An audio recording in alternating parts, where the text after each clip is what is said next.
Non profit organisation.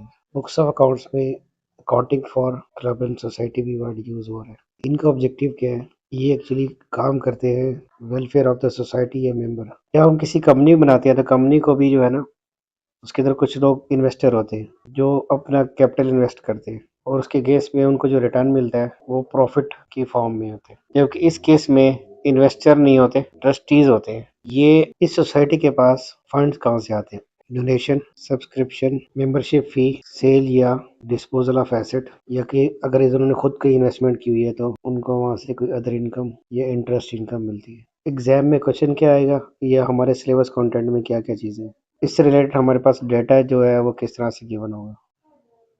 अगर हम data given है देखते हैं तो क्या होगा? सबसे पहले होगा रसीट्स एंड पेमेंट अकाउंट। जो रसीट एंड पेमेंट अकाउंट है ये जस्ट लाइक जो है ना कैश का या बैंक का लेजर है। एग्जाम में क्वेश्चन ये आएगा कि आपको ट्रेडिंग या प्रॉफिट स्टेटमेंट बनानी है, सब्सक्रिप्शन का अकाउंट बनाना है, थर्ड एक्यूमुलेटेड फंड फाइंड करना है, फोर है आपको फाइनेंशियल पोजीशन बनानी है। इसको वन बाय वन डिस्कस करते हैं, लेकिन इससे पहले ये बिजनेस की जो सोर्स ऑफ अर्निंग है ना, इसको डिस्कस करते हैं कि ये सोर्स ऑफ अर्निंग में डोनेशन और सब्सक्रिप्शन का डिफरेंस क्या है। एक्चुअली डोनेशन ये है, ये आपको नॉन मेंबर्स पे करते हैं, इसकी अमाउंट फिक्स नहीं होती। फिर इसकी जो पीरियोडिकल पेमेंट है वो डिफाइन नहीं है, किसी भी टाइम कोई भी अमाउंट पे की जा सकती है।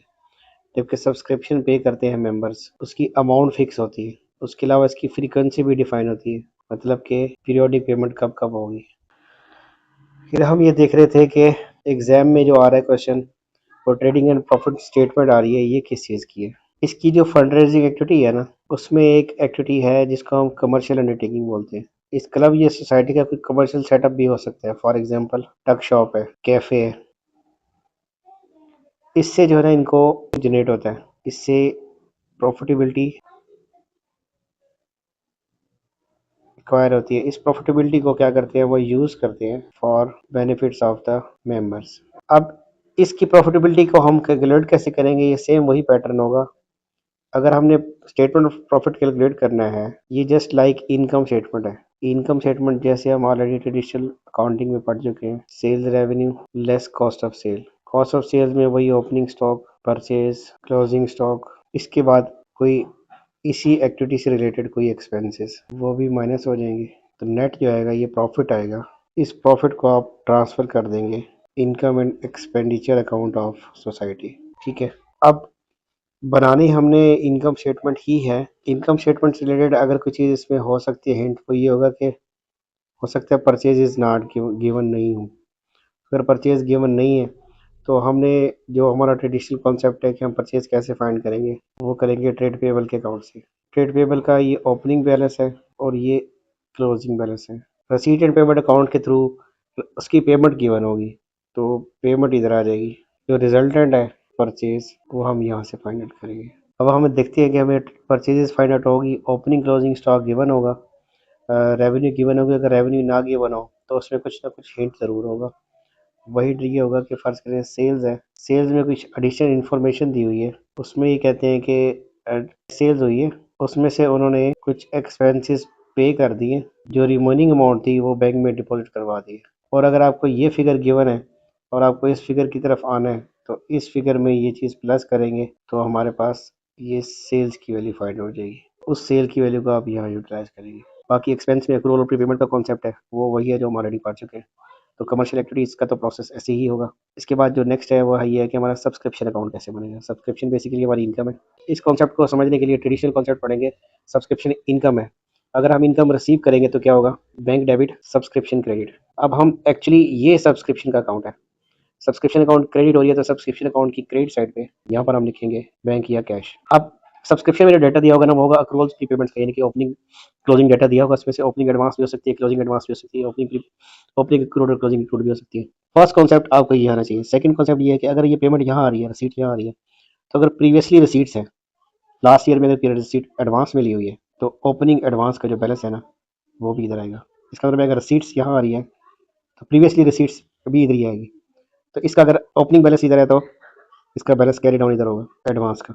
अब ये एडवांस है तो जो नहीं पैसे मिले अक्रूड है वो इधर बैलेंस आ जाएगा। ड्यू हो, अक्रूड हो, आउटस्टैंडिंग हो, इसी का क्लोजिंग बैलेंस इधर आ जाएगा। एंड में हमने टोटल करना है, लास्ट साइड का टोटल बोथ साइड्स पे आएगा। अगर कोई अमाउंट हो सकती है कि इस ड्यू अमाउंट में से कोई अमाउंट बैड हो गई हो, बैड डेट्स या इरिकवरेबल डेट्स, वो इधर आ जाएंगे। इसके बाद जो हमारे पास फिगर आएगी वो यहाँ पे कैलकुलेट होगी।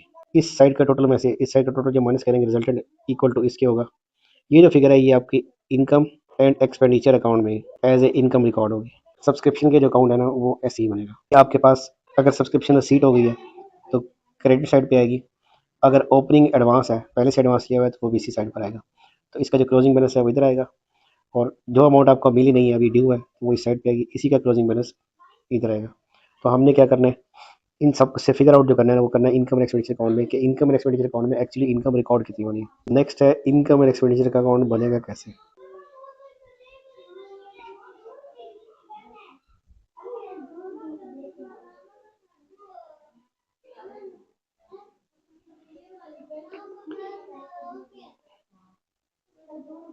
इनकम में से एक्सपेंस माइनस कर देंगे। इनकम में अभी हमने इनकम पढ़ी है, सब्सक्रिप्शन है, डोनेशन है, या प्रॉफिट उन्होंने अर्न किए। लेस एक्सपेंस हो सकते हैं जो उस क्लब एंड सोसाइटीज़ के एक्सपेंस है।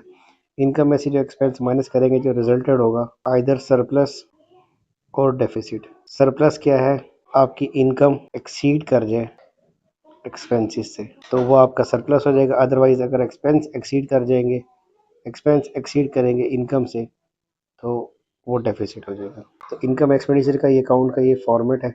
सब्सक्रिप्शन अकाउंट इसी तरह से बनेगा। बाकी ये अगर परचेज फाइंड करनी है कमर्शियल अंडरटेकिंग की तो ऐसे होगी, उसकी सेल्स फिगर आउट करनी हो तो ये होगी। इसमें अगर चीज़ हो सकती है वो ये हो सकती है कि जो कुछ अक्रूवल्स और प्रीपेमेंट्स के अकाउंट्स बन सकते हैं। इसको देखते हैं कि अक्रूवल्स और प्रीपेमेंट्स अगर करनी पड़े तो वो कैसी होगी। अक्रूड इनकम का कॉन्सेप्ट तो वैसे ही होगा जैसे भी हमने सब्सक्रिप्शन किया है। अगर अक्रूवल और प्रीपेमेंट विद रिस्पेक्ट टू अगर एक्सपेंसेस हैं तो वो कैसे करने हैं। एक्सपेंसेस में भी एडवांस भी हो सकते हैं और प्रीपेड भी हो सकते हैं। तो अगर हम एक्सपेंसेस का टी अकाउंट बनाएं, से हम एक्सपेंस अगर पे करते हैं, लेट से कि हमने रेंट एंड इंश्योरेंस है वो पे किया है, तो उसकी अकाउंटिंग एंट्री क्या बनेगी, rent and insurance debit, bank या कैश क्रेडिट। तो ये जो अकाउंट है ना ये एक्चुअली ये एक्सपेंस का अकाउंट है। तो एक्सपेंस डेबिट हो रहा है तो डेबिट साइड पे आपने लिखना है बैंक या कैश। ये आपकी पेमेंट है। अगर प्रीपेड होगा तो यहाँ पर बैलेंस आएगा, अगर प्रीपेड के बजाय अनपेड है तो यहाँ पर आ जाएगा। अब इसी का क्लोजिंग इधर आएगा, इसका क्लोजिंग इधर आएगा। इन द एंड हम इस साइड का टोटल करेंगे, इसमें से इस साइड का टोटल को जो माइनस करेंगे, यहाँ जो फिगर आएगी नहीं ये होगी इनकम एंड एक्सपेंडिचर अकाउंट। यानी कि यहाँ से जो फिगर है इनकम एंड एक्सपेंडिचर अकाउंट में यहीं से फिगर जाएगी। डेप्रिसिएशन कैलकुलेट कैसे होगी, एक तो सिंपल वे ये है कि वैल्यू गिवन हो एसेट की और उस पर आप परसेंटेज अप्लाई कर दें। अगर ये नहीं है तो आपको मूवमेंट फाइंड करनी पड़ेगी। मूवमेंट ये होगी कि ओपनिंग और क्लोजिंग का डिफरेंस होगा। इसको हम किसी प्रैक्टिकल क्वेश्चन के साथ देखेंगे कि इसको हमने कैसे अटेम्प्ट करना है।